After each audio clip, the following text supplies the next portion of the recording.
The Sabbath, 12 hours or 24 hours. In the previous video, we examined the Genesis account of creation and saw that it clearly teaches that a day begins in the morning at sunrise and ends in the evening at sunset. However, many people misinterpret the phrase, "it was evening and it was morning" in Genesis 1, assuming it marks the beginning of a new day. A closer reading reveals that these words actually refer to the conclusion of the day that has passed. For example, the phrase, "it was evening and it was morning, the sixth day," does not indicate the beginning of the sixth day, but rather its end.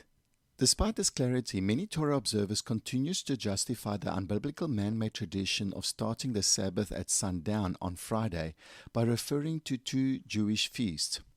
The first is the Day of Atonement, Yom Kippur. Leviticus chapter 23 verse 32 describes this day as a Sabbath and instructs that people must afflict their souls from evening to evening. However, a careful reading of this verse shows that they were to begin afflicting their souls on the evening of the 9th day and continue until the evening of the 10th day on Yom Kippur. This clearly indicates that the previous evening does not mark the start of the 10th day. In other words, just because the afflicting begins the night before does not mean that the new day starts at sundown.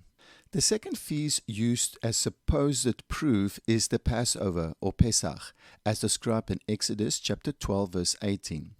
The Passover feast began on the evening of the 14th of Aviv, when the Passover meal was eaten along with unleavened bread. However, the Feast of Unleavened Bread itself started the following day on the 15th of Aviv, and lasted until the 21st, a period of 7 days. Reading from verse 16, it is clear that the 15th begins the next morning after the Passover meal on the evening of the 14th. This again refutes the notion that the new day starts at the evening before. Therefore, these two feasts do not support the Jewish tradition of beginning a day at sundown. Furthermore, the other feasts, such as the Feast of Weeks, the Feast of Tabernacles, have no requirements for the evening before.